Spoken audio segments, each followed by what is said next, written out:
here's a very simple database that I created. This is called Wisdom Projects. WSDM is my company Work Smart Database Masters. So WSDM, or Wisdom, is the abbreviation for it. And so this is a very simple database that I put together that has tasks, time that you put toward those tasks, projects, invoices, clients, employees, and contractor invoices. And so within this, one of the questions that Tom asked is that we can see over here, and I'm going to go ahead and I'm going to create a table from scratch. So I'm just going to click on table, and just for kicks, I'm going to go ahead and I'm going to create an orders. I'm going to build an orders table. And so when you use these templates, or you click on new blank table, what it does is it actually builds the table itself, and then in addition to building that table, it creates, and I'm going to go ahead and search for order here. So in here, you can see it created an orders table, it created an orders detail, and it automatically creates these different objects, these different views, basically. And so the way that works is that if we're in the system and we click on order, it will show us the list, the data sheet here, and by status. So any of these, if we don't need a data sheet, we can actually right mouse click on it and choose delete, and delete that out, so that the end user can't get at those data sheets. So you can easily get rid of them that way. If you permanently don't need them, you could always delete out the data sheet here as well, and that will delete it out as well. So if I delete out the orders data sheet, you'll see that it gets rid of that automatically within the view, because by default the view is only going to show you those things that it requires. So you can easily get rid of those at any time. The question? Yeah. So okay. So the question was, when a table is first created from scratch, it automatically creates a list view as well as a datasheet view, and in some cases it creates a grouping as well. And so, is there a way to get rid of that datasheet view if you don't want users to be able to view that datasheet? And so you can easily go in and you can delete it, from here if you don't want it to display alongside your list view, or if you want to permanently get rid of it, you can click on it, choose delete, and you can delete it, directly that way as well. So you can. I have a question. Yep. Can you also go the other way? By creating a form, would it then automatically show up?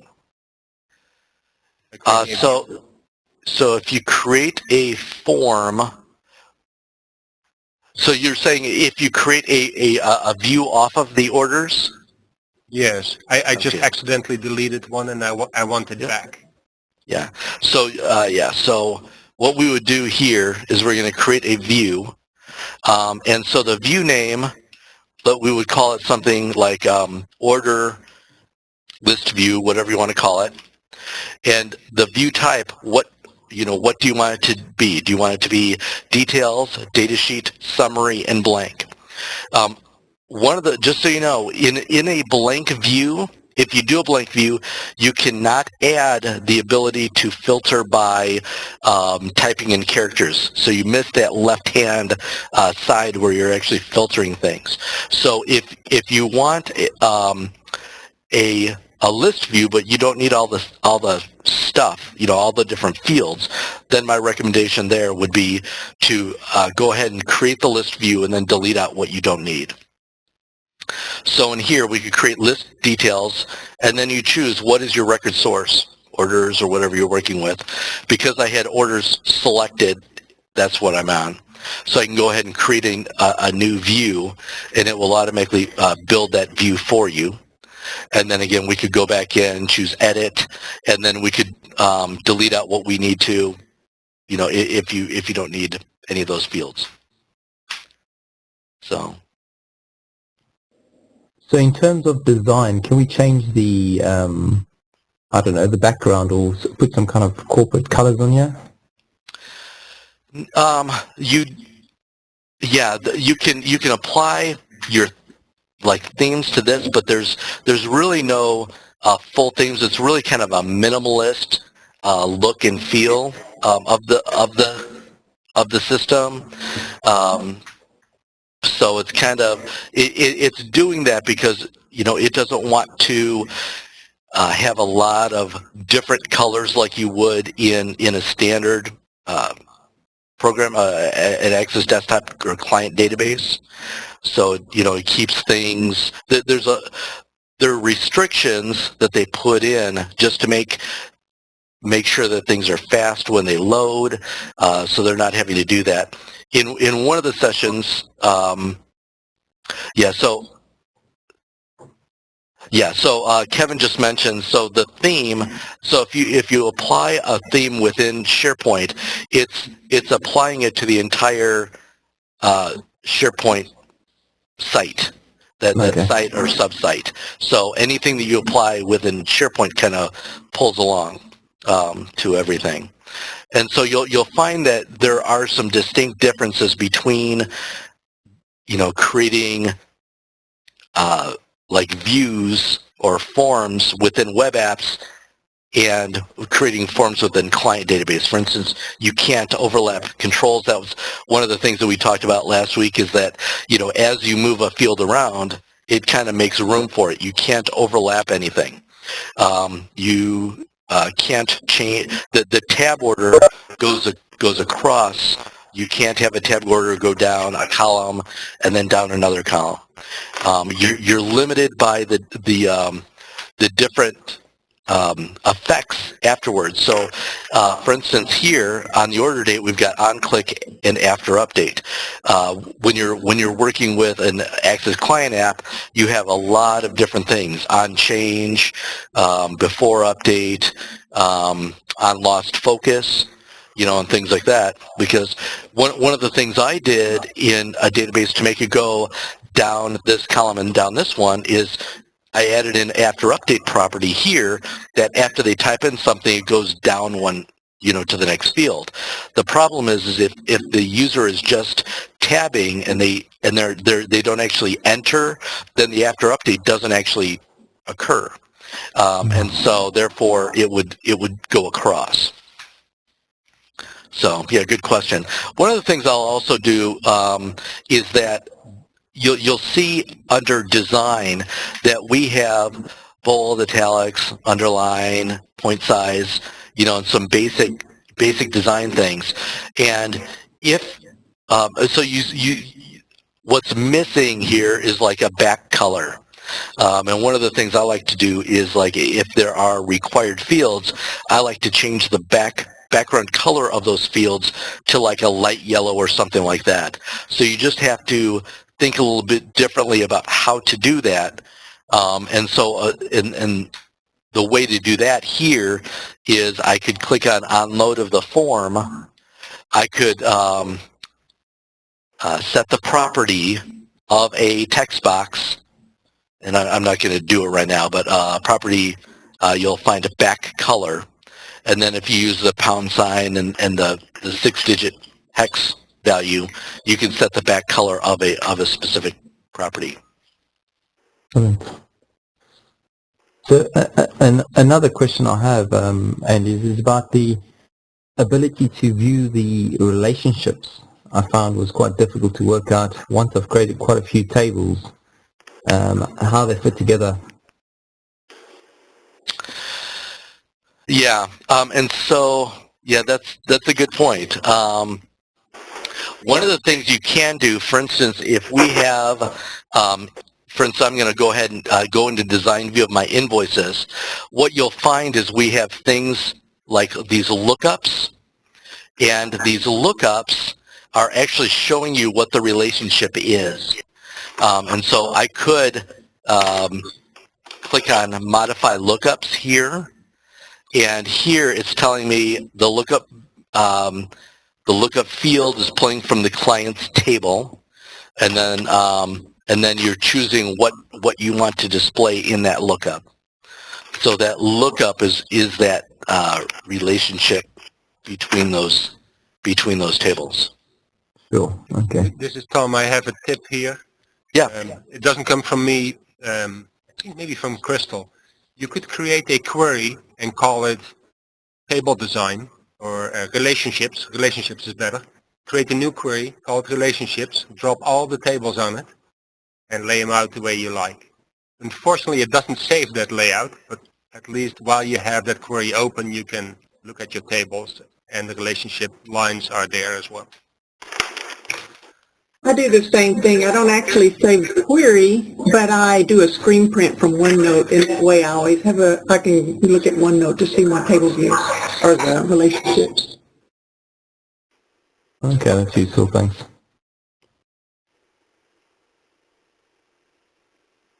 Interesting. I hadn't thought of that.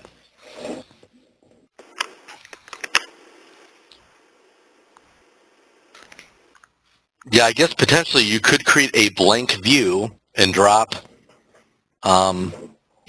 boxes into that view with labels, if you want to, and that way you could store that view inside your database. But that's kind of a clunky way of doing it. Yeah. Another point to make on this topic is that you cannot use SSMS to create a relationships window because this is SQL Azure and it doesn't have that feature, unlike standard SQL. Uh-huh.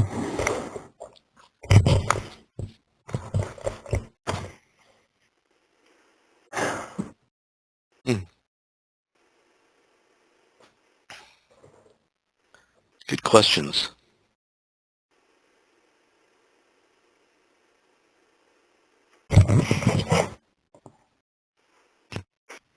Yeah, so one of the things that Kevin mentioned is that currently there isn't a way to hide a table or view with like a macro if you want to be able to hide that from the view at this point. Where you have like a list view and a datasheet view and things like that. But if you again, we could once. If you do need to, you can, if you delete those out, you can recreate a view. Let's say I'm going to do, I'll do just orders, datasheet, and datasheet, add new view. And so here I can re-add that in. So if for some reason I do delete it out, I can certainly put that back in. But you got a couple. You have to do that a second time again. And I could edit this if I want to change that as well. One thing that go ahead. Is there a reason we'd want to use the datasheet view? Because I just struggle to work out why we'd use it. Well, I use it quite a bit. If I'm pulling up a client and I want to see all of the invoices that I did for that client, for instance, that may be a way to view them all going down instead of a single invoice one at a time. So if I go, and I'm going to go ahead and I don't need to say that. I'm going to go go ahead and launch the app. And hold on tight because I need to share my other screen here. Hold on a second.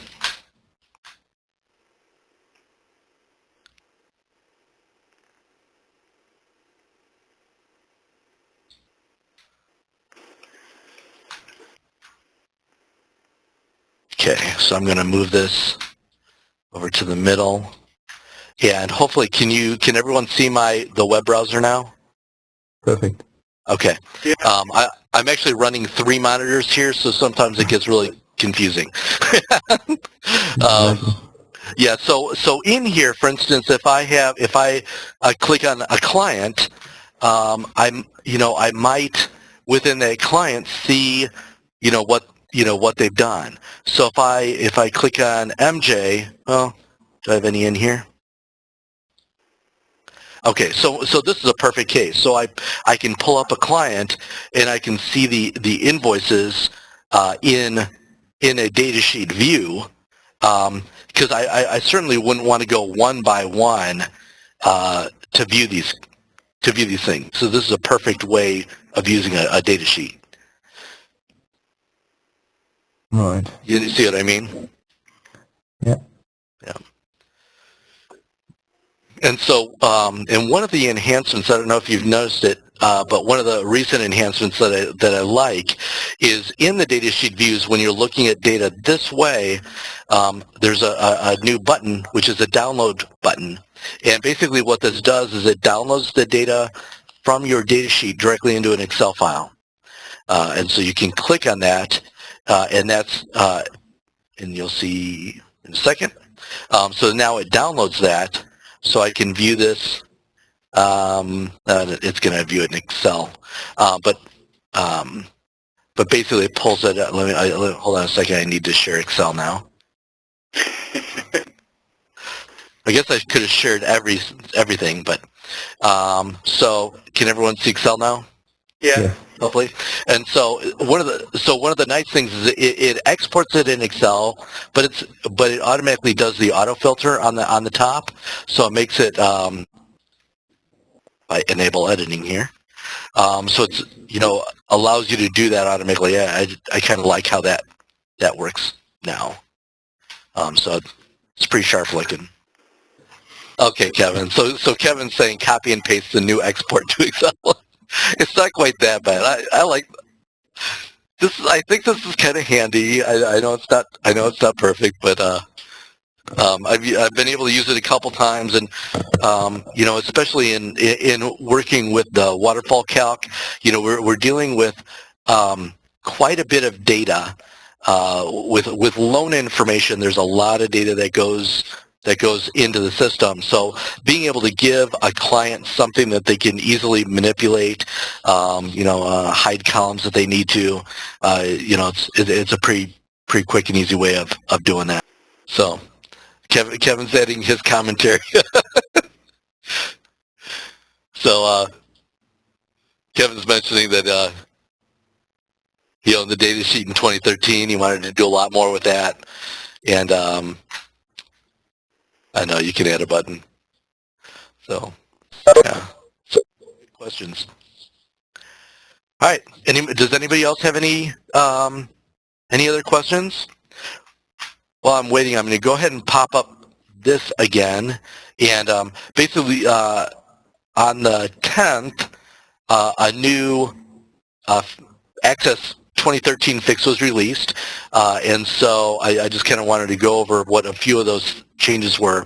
So the first one is you may be unable to calculate some fields in Access 2013 if the computer has not been restarted for 24 days, something like that. I've actually run into that from one of our banks. All of a sudden the waterfall calc was not calculating, and they had been using the system for 3-4 months. We couldn't figure out why, and so that was actually the cause. In this case, we were having them, refresh the browser and clear their cache, and we ended up having them reboot. And after they rebooted, then everything was good. So this is one that I ran into a bunch of times. When you open an Access web app. This is actually when you open an Access web app that contains a large data macros, you receive an error. There's actually. Nope. I need to look. There's actually another knowledge base article out that I want to look up here. because there's another one that was released. There was another one released, and basically what was happening is in the Access macro, the Access macros can only store a certain number of characters because it actually stores in XML. And the text, if you copy and paste data out of a macro, basically do a Control A on a macro, paste it in a notepad, you'll see that it's XML. And there's a certain number of characters that it was limited to, and roughly 8K. We were talking about that at the beginning of the call. And so they've opened that up so that you can do quite a bit more. You can store quite a bit more within a macro. At the time that I was running into it, I actually had one macro or one process that I ended up having to break into about 16 different macros that ran one right after the other. And that was the frustration is, of one macro right after the other because of the limitation. Yeah, if anybody has any questions, go ahead and jump in. Okay, so Brent asked a quick question, so I'm going to jump into this real quick. In the meantime, either Jack or Kevin, if you're around, if you can find I think there's a knowledge base article that was just released actually today regarding, regarding macros. If you could find that for me, that would be great because there's I know there's a macro fix regarding the number of characters that you can have in an Excel file. Or not an Excel file, in a macro. If you could find that, that would be great. Otherwise, I'll dig it out in a minute. Brent was mentioning, can you cover a short element of the hybrid setup? And currently, he's having to download the SQL client in order to get the application to run. You shouldn't have to download SQL Native to be able to do the hybrid setup. As long as you can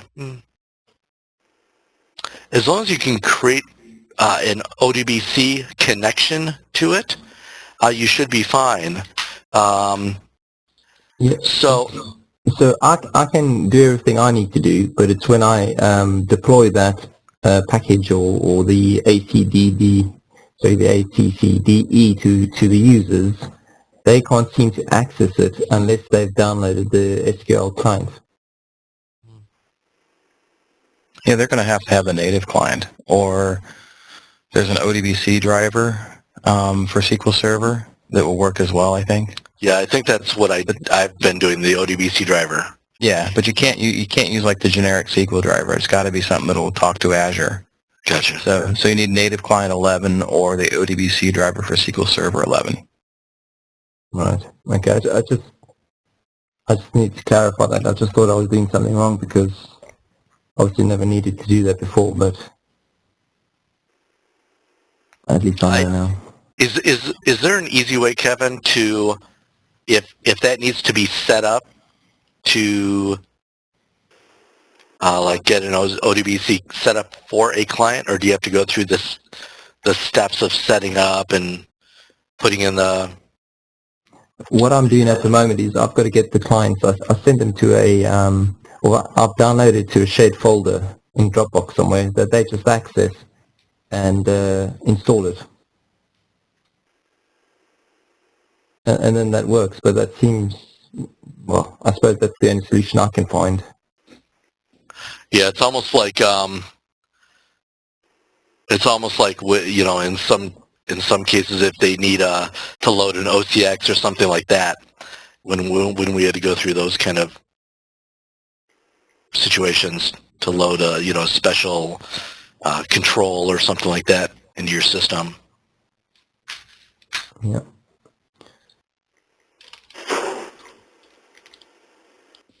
Okay, I found the knowledge base article. Hold on a second. No, I guess that was the article I was thinking about. That's interesting because I don't see I'm sorry, I'm reading instead of talking. Yeah, because in here it describes Access Web App that contains very large data macros. In 2013, you may receive an error, but that's when you open a web app. The issue that I was running into is the case where if you have a macro that is a certain number of characters, that you run into a problem saving large macros, and then you get the property value too large. So what's interesting, I'm going to have to email Jeff Conrad, because in his note, in his email that I read, it says, as you recall, there was a relatively small fixed size limit for macros created in Access 2013 web apps. For some of your more complex data macros, you were having to break them up into multiple macros to get around the size. And so he's mentioning that this is part of the update, but from what I read in the knowledge base article, which is what I have in here, this talks about opening an Access web app that contains large data macros, not during the saving of a macro. So I'm gonna double check again with Jeff Conrad and find out if they just failed to list that as part of the of this fix, or if that actually includes it and this was misread. So I'll find that out as soon as I can. Okay, so Judy is mentioning, is there a way to add a carriage return in a string? I'm using a concat string to set return var. Both of the following error out, VBCRLF and CHR13 and CHR10. And I'm not sure, I haven't run into that. Has anybody run into that with a concatenation, trying to add a character, add a carriage return inside of a string? Kevin, do you have any thoughts on that? Have you run into that? We can take a quick look here. Yeah, off the top of my head, I don't know that there's any good way to do it. Obviously, the VB CRLF won't work because that's a VB intrinsic constant. Right. And the char characters, I think, are the same thing. There'd have to be a macro expression or something that SQL knows about. And you need to have a data macro, not an on-click macro. Okay. Just create a possible solution. The var index function. So just open up the builder on the value over there, and then go to functions, built-in functions, and then probably text.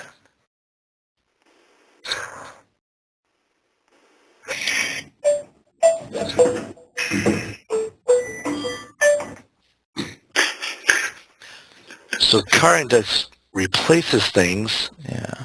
But I don't think there's any way. You have to go for a nasty hack, like have such data sitting in a table, Right. and try to extract it from there. Yeah, what I was wondering is if you could create a constant somehow, like a global variable.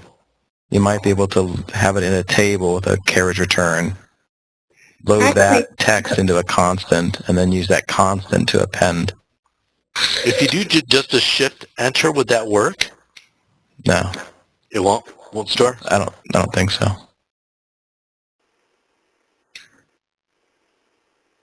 I did see a post from Jeff Conrad, I believe, and he said to store the return in the table, and I thought, I don't understand.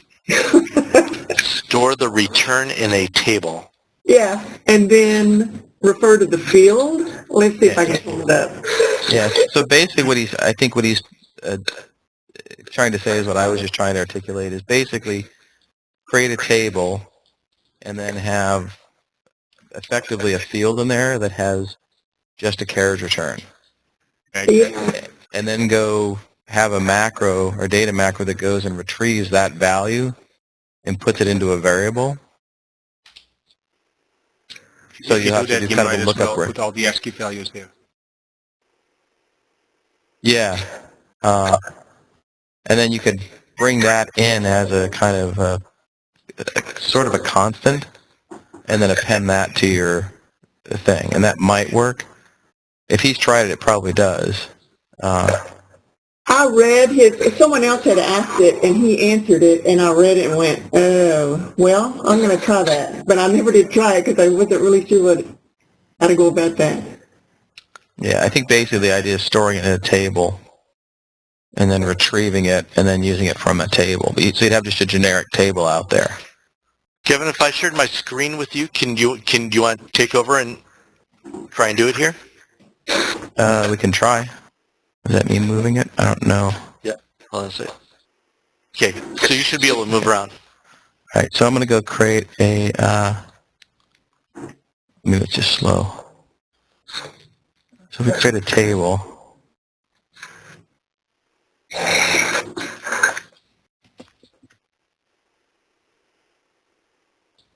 we'll just call this table 1.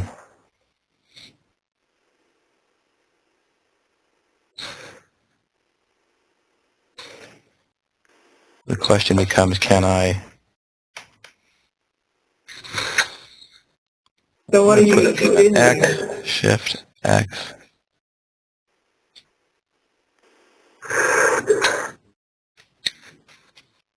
I'm trying to get a character in there that's basically just a line return. And Shift X doesn't do it? Shift Enter? Shift Enter, I mean? No, it doesn't. Let's create a, tell you what, let's create do it in a form instead of a sheet. That's what I'm thinking. If we go ahead and create so we should have now a table out here. And then on here, what I'm going to do Yeah, there you go. is make it bigger so we can see it. And we'll make sure that's saved. And then if I go here, this is going to launch it in a completely different window. Here, let me move it over back.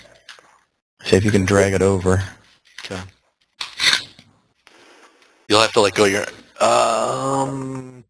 okay, I'm sorry. Click to regain control. Yeah, now I see it. Okay. See, can you control it, or do I need to re-share it? I think you probably need to reshare it. Oh no, I do. Okay, so the question is Shift Enter. Control Enter, Alt Enter. Whoop. That was me. Now I've got it in full screen. It doesn't look like any. So I'll tell you what. I won't be able to copy and paste. Andy, see if you can go in there and just what am I doing here? I have a little bitty screen. Can you go? Can you go into? There you go. No, yeah. Can you go into Notepad and just like do X carriage return X and see if you can copy and paste that in? Well, if you can't get it in there, then there's obviously a problem with trying to retrieve it. So maybe that won't work. Judy, do you have the info from Jeff? Do you have the details of what he said to do? I don't know if Judy, did you hear me? I'm not sure if she's trying to search that or not. Yeah, because I don't see any way of getting that character in. So it wasn't Jeff Conrad, it was Albert Kalal. Oh, yeah. And he suggested it, but then he also said his preference would be to switch it to a rich text box instead of using a concat. Is that sure he's referencing a 2013? Because he was really big in the 2010. Yeah, he was. And I don't know that I've seen much from him in 2013. Yeah. He just says web-based technologies ignore CR and internet. I don't even table macros. Actually, you know what I think you may have to do? You may have to use a multi-line text box and not a text box. Yes, actually I am using a multi-line text box. And That's where I'm putting the variable. right, but but we don't have the default's going to create just a single line text box here. So if you drop a multi-line text box, Okay, it's not doing it there.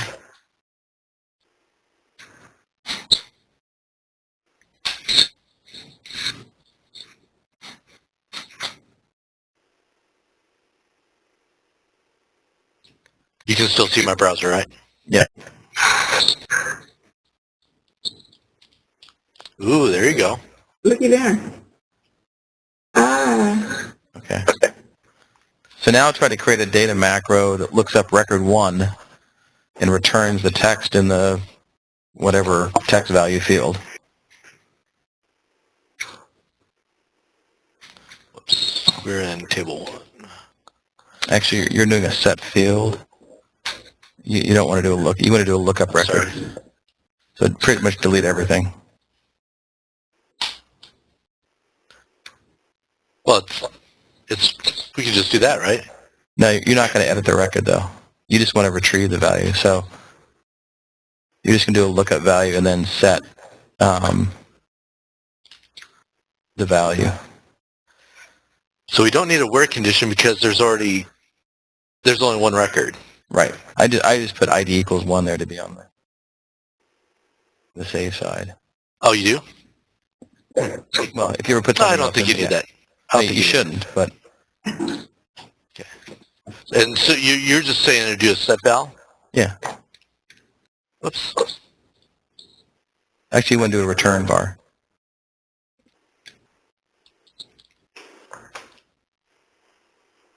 And call it whatever. Um,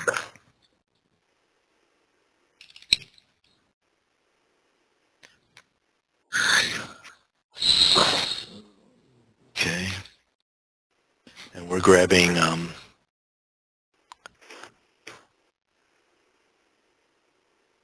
stuff. Should be table 1 dot text value. There we go.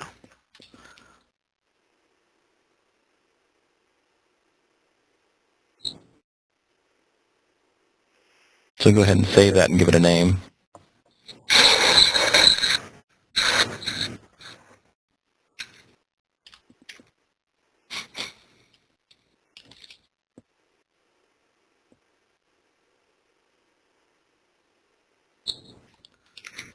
And then just do an on.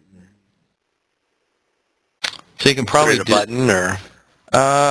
yeah, create a button and then maybe have an unbound multi-line text box.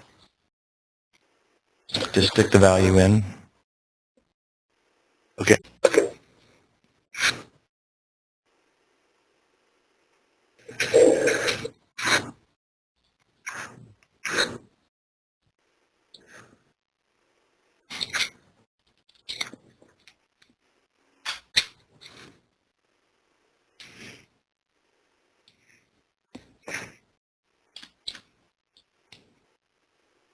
Oh, come on.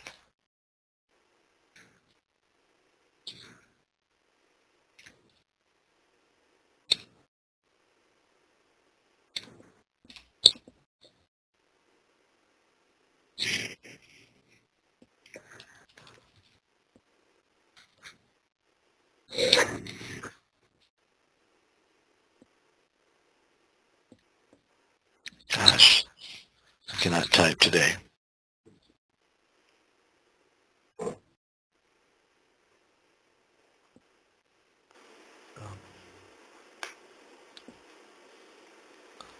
Oops.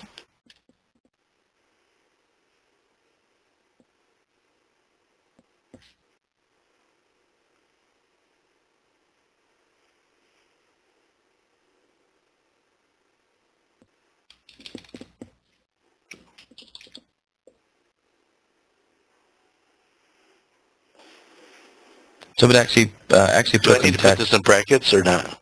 I wasn't say is actually I don't concatenate it with a couple pieces of data. So like foo and bar plus, the value in the middle. And we can obviously, if it works, we can get the X's out of there.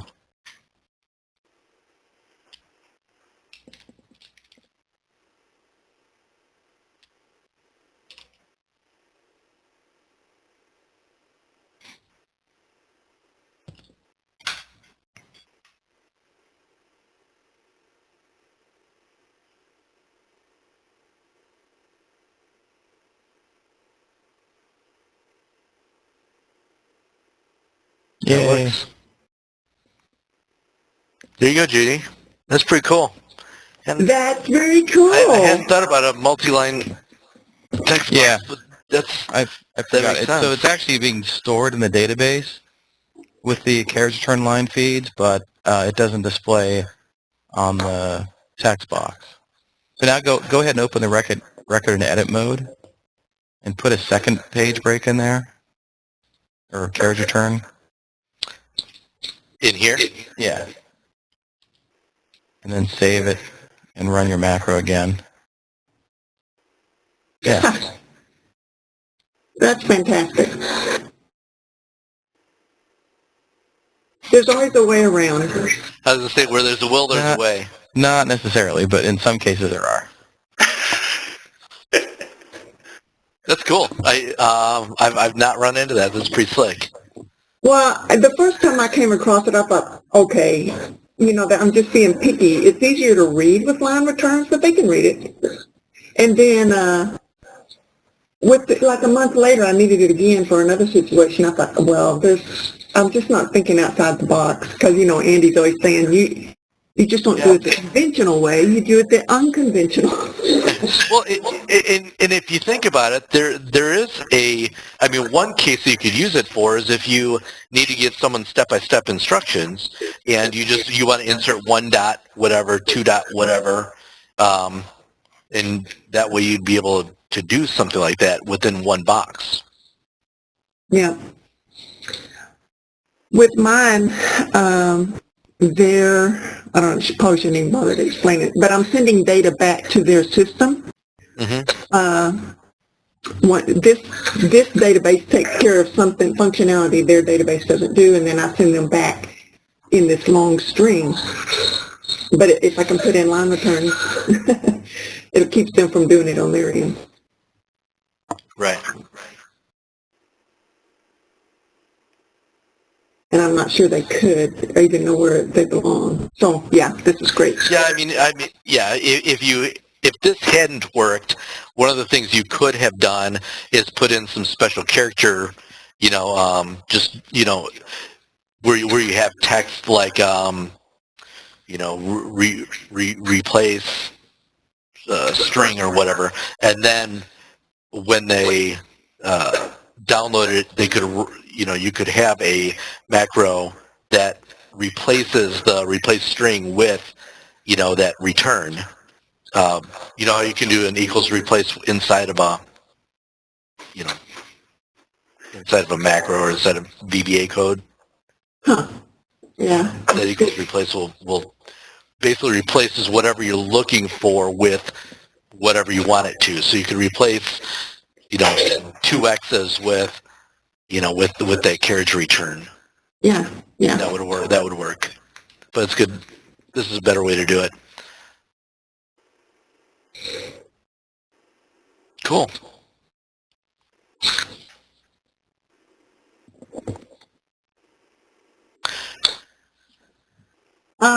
Kevin, I was going to tell you, I really did, I didn't want to bother you with it anymore then, but I did make a ticket for that upgrading an install that had been modified to open up the external links.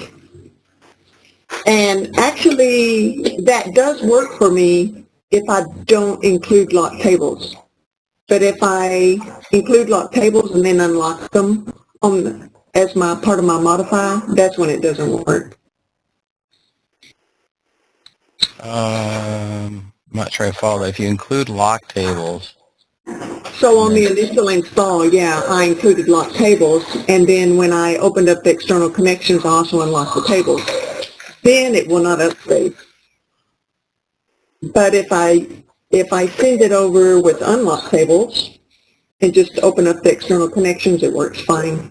But then I have a ton of, and I don't know, I don't see any instructions on how to do an on-deploy data macro to load all my, you know, it has like several tables that have a whole lot of lookup tables or category tables. right? And so, and they all have a lot of data in them, but I want them to be able to add to it once it's installed. But I just thought, I'll lock them, send it on over, send it up. So that's the easy thing there is just go in and create like a second version of that table and then append those values in. So if you've got, say, a state table, put all 50 values in the state table. It's a lock table, so Yeah. it gets deployed out. And then when it loads, run a data macro that says, are there any states in the current state table, which on a first deployment should say no. So then run a data macro that for every record appends it into the new table. Let's see. And then when you upgrade the second time, it should never run because it's going to say, oh, hey, there's data in here. Don't do anything. Okay. If you don't put that check in there, you'll get another 50 states. Yeah, yeah. Okay. But that's how you can push out, values. Now, the other way, let's say you only had 3 values. Instead of putting it in a table, just run a data macro with 3 create record statements and hard code those values in. But that obviously doesn't scale if you've got, hundreds of values. Yeah. Well, there's 20 lookup tables on one, and there's about that many on the next one, and then several smaller ones. And then they all have at least a dozen or 2 dozen entries. So none of them are massive, but they're enough that I didn't want to put all of that in. Right. So I thought I'll just lock it and send it up. But then that makes your workaround not work. So Yeah, the tables are probably the best way to do it. The only catch is if you have to kind of guarantee what the ID is going to be, that may not work. Although in theory, if it's an empty table, you put them in the same order, you should get the same ID values back. Yeah. But usually the ID should be meaningless. It's just if you've got something like, you're tracking a employee type, and depending on the employee type, you're going to load, or you're going to, turn on buttons or turn off buttons. Yeah. That you're probably better to put a value in and not rely on the auto number value, just so you know that the value is always. Oh, sure. Okay. All right. Judy, for all those different lookup values, are there a lot of entries for each of those lookups? There's average is around a dozen. Because one of the things I did, I'm going to go ahead and I'm going to close out of this and save it. And see if I have it listed here. Yeah. So this is an app, for anybody that doesn't know, we're actually, Armin Stein and I are putting on the first ever Access Days Caribbean cruise, which is next January, January 30th. If you're interested in it, it's accessday.org. But one of the things that I did is we're building a Android and iOS app that connects to an Access database. And so what we have is I've actually got... Makes himself available. I know his last course with us that he did spiritual formation, he spent at least an hour with every person individually. So anyways, yeah, definitely looking forward for your feedback because as I said, we're just... Okay, I think I think that Charles is talking to someone, so I muted him for now. So what we ended up doing is that we have we created these table categories, and in it, instead of having a bunch of different lookups, what I actually did is I created a category name of the type of value it is, like speakers, sponsors, sessions, and then within the topics, I chose the category that it pulls from, and so instead of having one lookup table for sessions, another one for frequently asked questions, I'm actually storing all this detail in one table, and then we can filter it really basically by category. That's good. That's And good. then that way you don't have to worry about the ID moving around. Yeah. That's good. When you see an obvious thing and say, I knew that. I call us BFOs, blinding flash of the obvious. Yes, that's what it is. I think I can probably refine mine now that I think about it. So, yeah, it'll be kind of cool to have an Android or iOS app out there that can keep this stuff stored. But speaking of the Android app, I have one of my apps, which Kevin started. They need to be able to use it from a small device. Mm-hmm. And the way he designed it, it has this big fat button that his finger fits on, and it's lovely. But there's really just that one field, and it's called check-in, and it's, everything else on the form they don't really need. In fact, all the other forms, they don't need to be able to access it from their small device. But that check-in, having that one big fat button is helpful. On this other web app, it's everything on this one form, it needs to be set up like you have a phone app. And do you think that's coming for Access? I can think of ways I could do it, but I'm thinking I might wait and see what Access does with their next. Well, and I have to think that they're working on things to come out with, because people are, I think, screaming for that. They are. One of the things that kills me is this gray area that even if you don't want to display these things, it takes up that real estate. Yes, it does. And so that's what a real killer is. So I have not heard what's coming out in terms of any enhancement, but I know that people are really wanting that. I don't know if... Yeah. So for any field that pops up, the autocomplete is lovely when you're at a keyboard, but you actually need list boxes. Every field needs to be a list box form. Right. So that they can, and I can, with what they give me now, I can do that, but I'm suspectful that the next iteration of this will do it for us. Or give us something for us? I don't know. Or be able to click on a text field and just speak into it. I like it. That's excellent.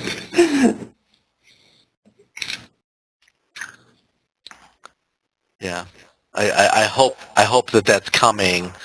One of the things that we've had to do is look at other products, to do things like that. So I've got two people on my team that know ASP.NET, and then I've got another guy on my team that's he knows Android, and he's in the process of immersing himself in alpha software so he can learn how to build things through that until we alpha anywhere until we have a solution through an Access type of product.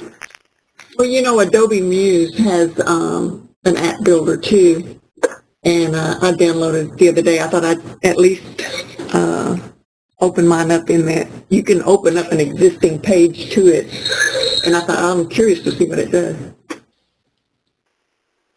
Have you played with it at all, or? No, I just looked at their little training video yesterday. Is it JavaScript based or what is it? Do you know? I believe it is JavaScript. It's one of those no code, but it's based on JavaScript. It's one of those we do it, WYSIWYG. Gotcha. Yeah. Yeah. There's also some kind of an app builder through Zoho. I think that they have something. I've heard of some different ones that are out to do different things, but it's just like, man, I don't know JavaScript, and and so I'm limited there, and I don't know ASP.NET either. I don't know C#. It's just like, oh man, I'm really limiting myself with where I'm at. So luckily I have smarter people around me than I am. So.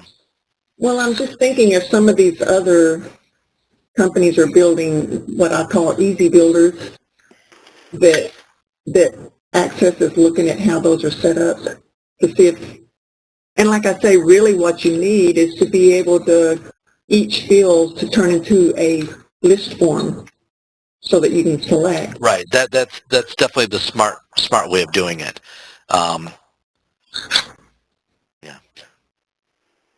Yeah, that would be, especially for any kind of form entry, that would be perfect.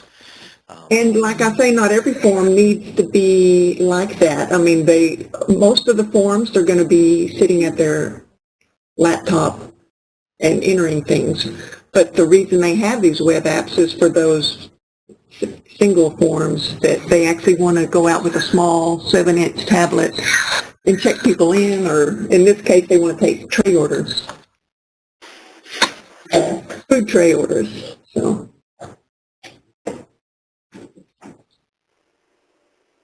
Well, hopefully we'll have some stuff coming out. I know they're talking about releasing 2016, this year, and I know that they've opened up the testing, out to the public now. So I haven't signed on to be a tester for that, but I think anybody can do that now. So that may give you some, if you sign on to that may give you some hint of that. I'm not sure.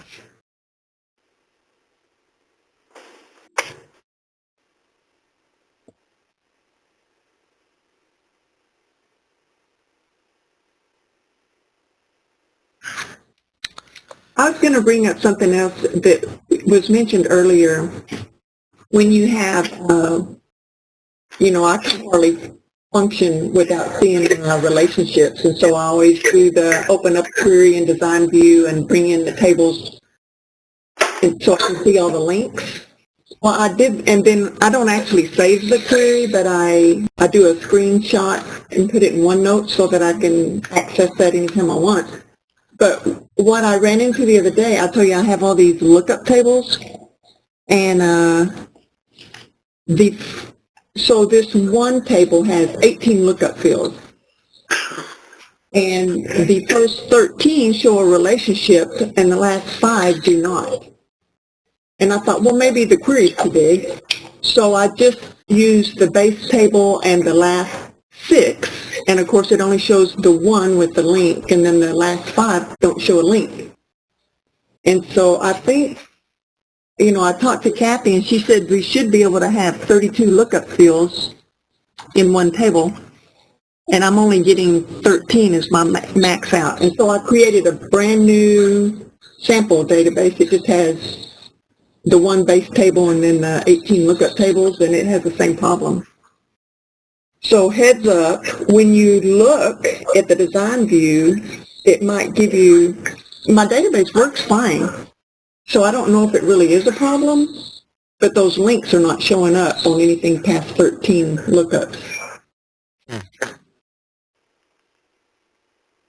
Are the lookups to another table, or they're valueless? They're to another table, right? Yeah. Yeah. And so the link to that lookup table on the last 5 fields is not there.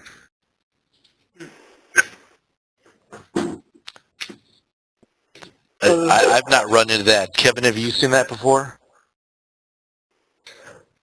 It's vaguely familiar, but I'm drawing a blank. Well, I have a ticket on it, so maybe I'll know something someday. Tickets don't move very fast if they have the word access app on it.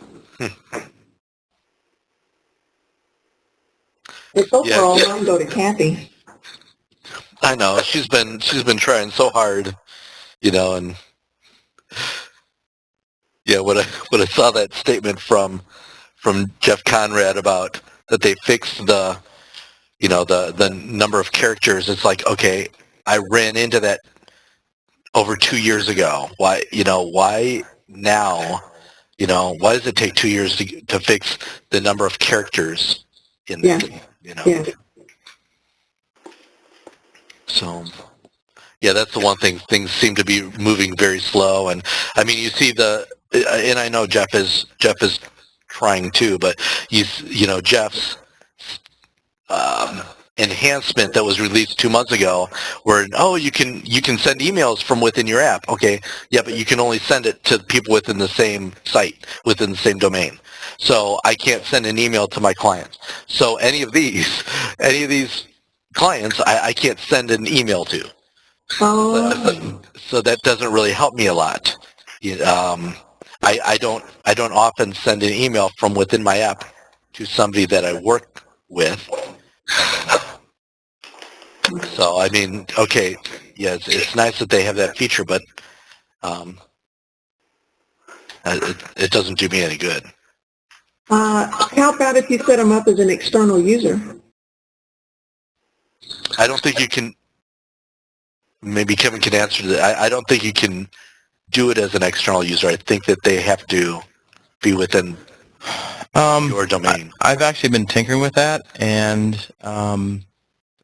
it's a little bit weird to me right now. I'm not sure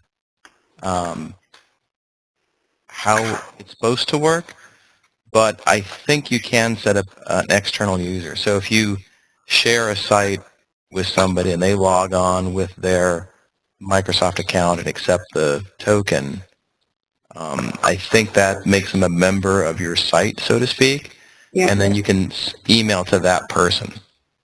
That's how it's supposed to work. It doesn't seem to be real reliable to me. All my users are external users. And it's amazing what I can do with them. And yeah, sometimes we beat our head against the wall trying to get them connected too. But for some, it just works first time. I don't know if it's a problem on their end or my end. Yeah. One of the nice things about the waterfall calc is that because we were utilizing features of SharePoint, anybody who signed on to that we actually gave a license to. Well, they paid for the license in their fees, but everybody had a waterfallcalc.com, a login name, and so we, all those people are handled, just not to people like this that are, that I would set up as an external user. Yeah. Well, and if you have a lot, that could get problematic. Well, I think that can't you have 500 external users for one? I think that is one login. Yeah, I think that was for the business. I think the enterprise was like 10,000, which I think is kind of like the only game in town now. I think my little subscription must be grandfathered in. Yeah, I think so. Because there's a lot of things it doesn't do I'm figuring out. But it's cheap.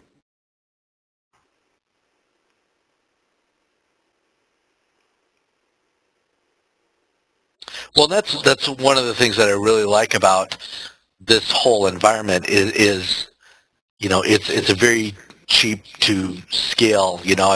I've really been talking to people about moving their Access databases to SQL Azure because you've got all the security added. It's moving into that environment is so cheap comparatively.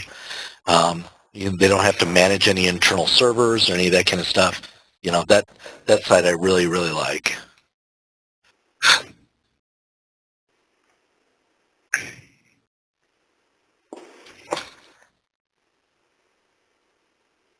Okay, so Tom asked a question. He said, add tasks link at the bottom of a datasheet. Sometimes this link is not showing. What controls this? The add tasks here? Yeah, I think the answer there is you have to have a form associated with it to do the editing. If you don't have an editing form associated, it won't show up. Also, you can turn that off or on in Access. If you open this up in Access or open this. Let me jump back over.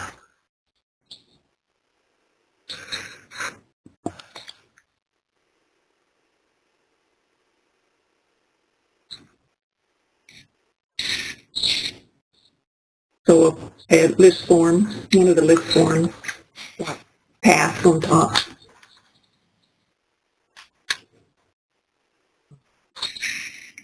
So you need your little, there you go.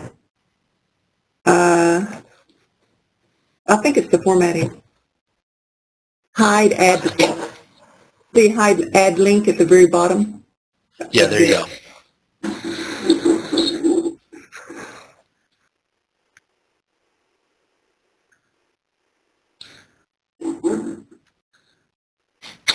Yeah, so Tom, so that hide add link, so as long as that's not checked, and as long as there's a form associated, we should be in good shape with that. Okay. Yeah, I don't remember the exact situation where that happened. I know we struggled and it came back. So it has nothing to do with the underlying query being updatable then?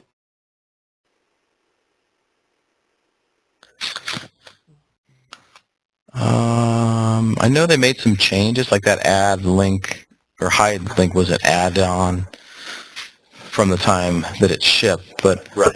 I think what they did is they opened up the scope. It used to be you had to be the table, like you could only really select things based on the table that was the underlying table, so it didn't work at all for say like a many-to-many relationship where you've got classes on the main table and you want to show a list of students. All you got was the junction table. But off the top of my head, I don't know of any reason why. Maybe if it's not updatable, it doesn't show up because there's nothing for you to add. When it worked, Tom, did could you pop up the details on that form? It's a few months back, so I don't remember the details anymore. Right, chat box. There are polls also. We're not going to have any polls. Sorry. Charles talking again. Hey, Steve, do you still remember that? Steve? Yeah? Do you remember what the situation was? Not off the top of my head, no.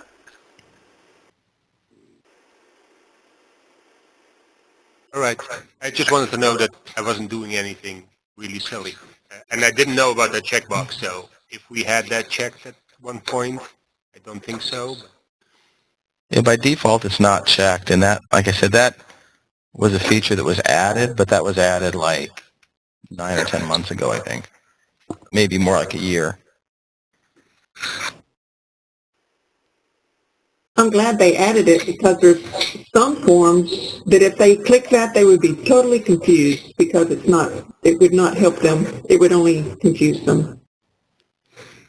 Yes, I agree.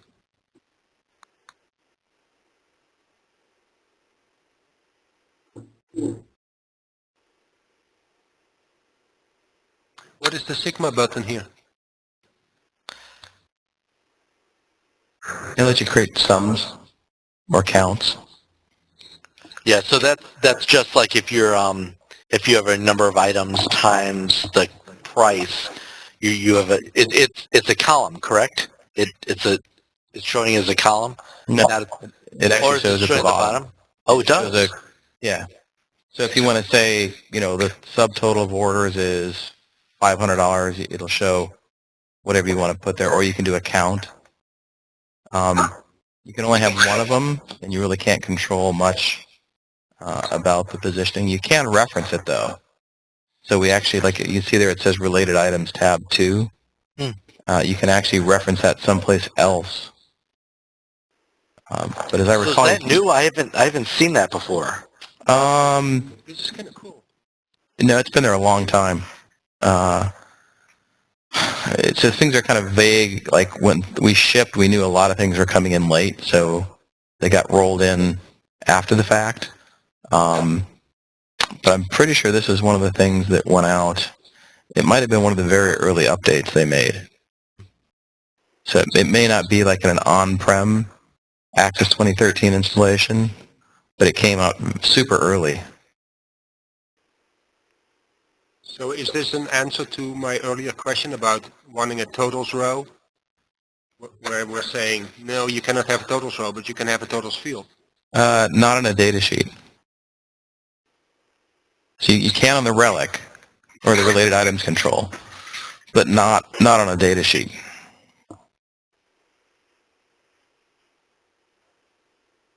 Because the invoices is a data sheet.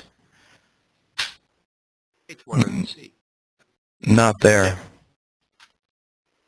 Yeah. Those are only going to be related items controls.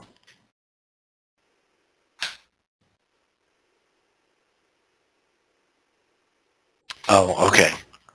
Gotcha. I mean, you could put a subform there, and you could maybe have a macro that would total up the same thing, but if you filtered on it, it would break.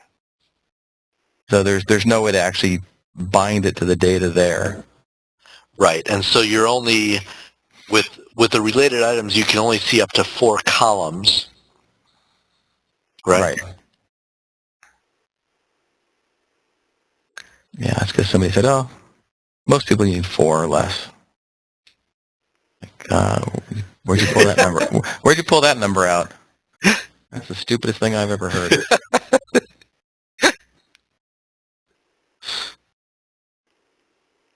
I was pretty popular there for a while. Yeah, I can tell.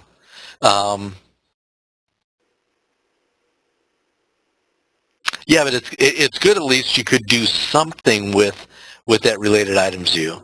You don't have it in datasheet view.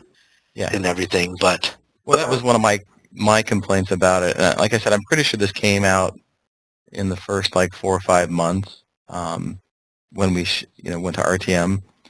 But you've got a relic there, and I'm like, well, I have no idea if I've got 10 items or 10,000 items.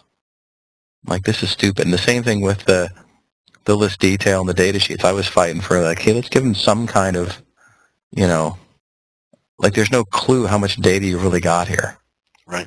And I was told that it was too costly from a performance standpoint to go retrieve the number of records because everything's kind of virtualized. So when you open up a list detail, it basically shows you 50 items at a time, and it manages all the scrolling. The same with the data sheet. If you ever look at it, the first 50 records load instantly, and then as you page down, it loads 200 records at a time after that. And so if you went to the did a control end and drop down, you would have only loaded the first 50 records and the last 200 records. Gotcha. So anything in between is never loaded. So if you say, oh, you think you're selecting all and deleting, you don't. You delete only the records that have been exposed. Oh. Which is, kind of goofy, but...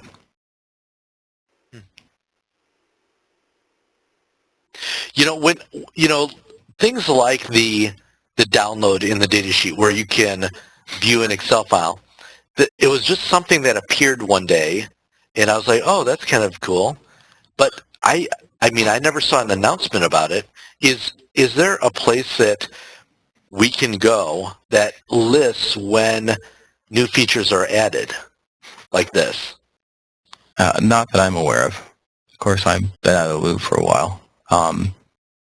To be honest, I don't know that there's ever going to be one because they reserve the right to not ship something. And so if they say, hey, we're working on this, export to Excel. And I don't care about what they're working on. I just want to know what's now has in been there. shipped. Yes. I would say watching the Access Team blog is the best way to go. But they never mentioned anything about the download in the datasheet view that I saw. It's possible. You should give Jeff grief about that then. That's kind of his. I know that they talked about the save as Excel. This email's there. Oh, it's there. Is it? Yeah, it was November 21st. Introducing new feature in Access Web Apps download of Excel. And you're looking at the Microsoft Access blog? Yeah. Okay. Yeah, I'll paste you the guys with a link here. Okay. Yeah, I thought it had, but I know they were working on it while I was still there. As was the email. That feature took a long time to get out the door.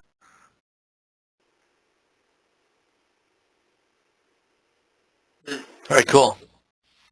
Well, we're bumping up to 8:30 here. Does anybody have any last-minute questions that you want to ask? I'm going to paste this onto our Word document, so you have that there. And if anybody wants that emailed, let me know. Just send. I'll put my my email here.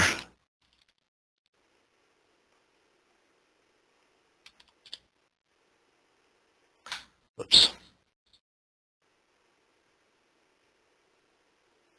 So if anybody wants to, you can do it that way, or you can fill out a form on the main on our main Access User Groups site as well.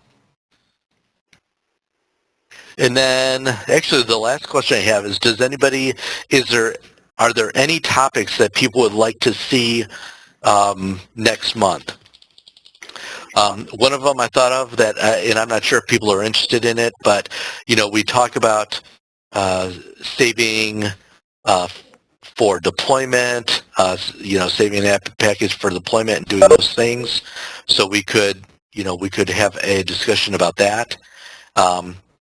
Does anybody have any topics that you'd like someone to talk about? I like the topic on deployment. Okay.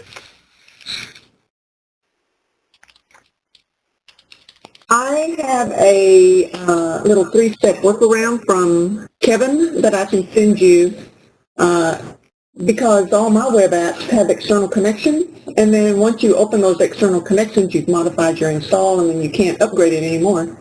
So he gave me a little 3-step workaround I can send to you. All right, that'd be great. But you can't unlock tables. I've been beating my head against the wall for a month trying to figure that out, but I just need to learn how to write my ODDM.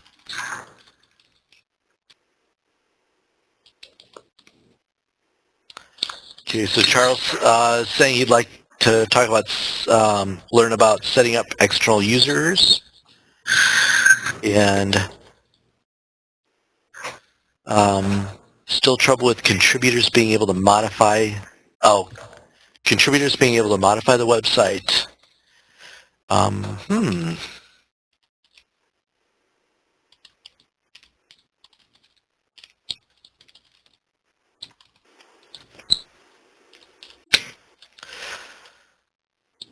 Yeah, because I remember they changed that so that you didn't have to change because early on when we created web apps, we didn't have the options that we do now in Access itself. So we had to go in and modify the SharePoint rights to be able to do those kind of things.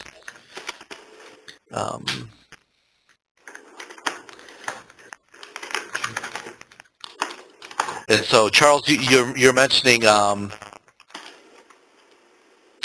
don't want them to be able to modify the site?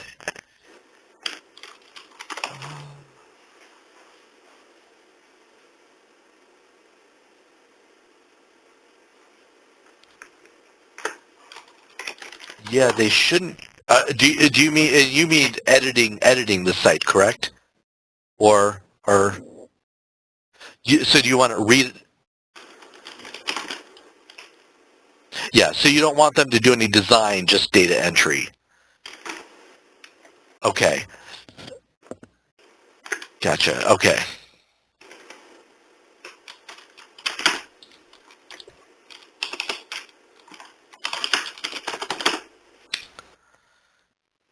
Yeah, because now when you set those up, you have that. Let me pull up my Wisdom projects. You've got this little icon in the top right that allows you to customize and access. And if you turn that off, then they can't edit that. Yeah, that's good. Okay, good.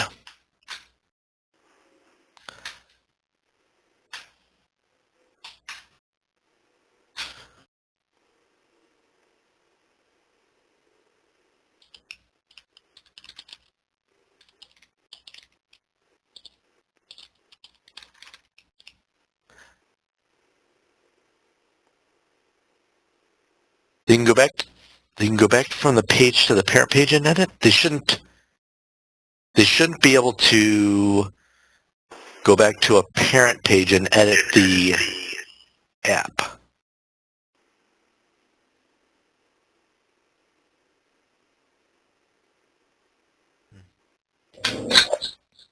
You can set the permissions to just the database and not the team site that it's sitting on, right?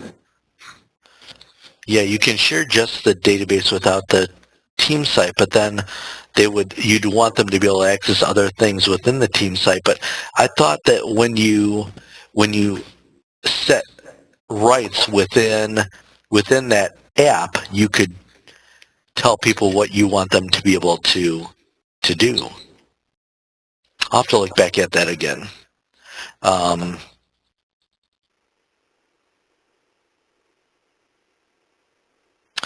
And then Steve is asking best practices on beta testing Access web apps with end users. Okay, that's good.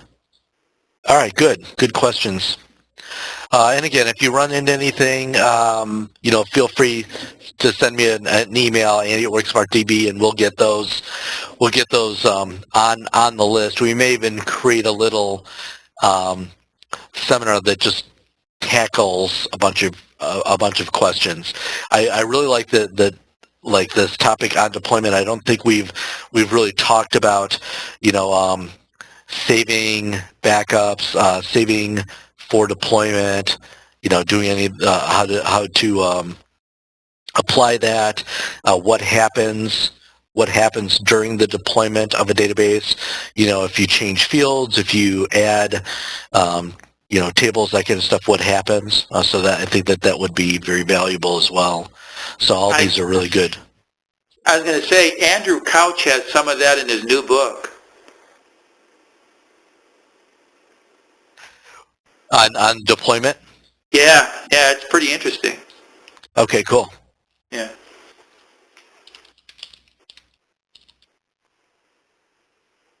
And I heard that Jeff Conrad has a really good, I think he's got a really good section on that in his book as well. The difficulty is that these things have changed so much just in the last 6 to 9 months.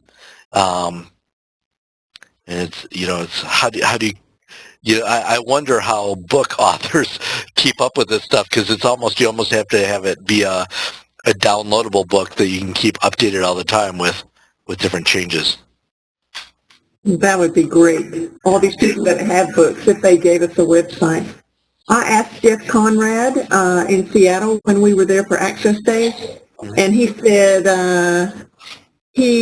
of course his book came out before they gave us the 3 new buttons for like on deployment and new. Right. And so his book does not discuss it. Oh, it doesn't? It was not there. And I asked him if he had an update for the book, and he said no. Oh, it's too bad.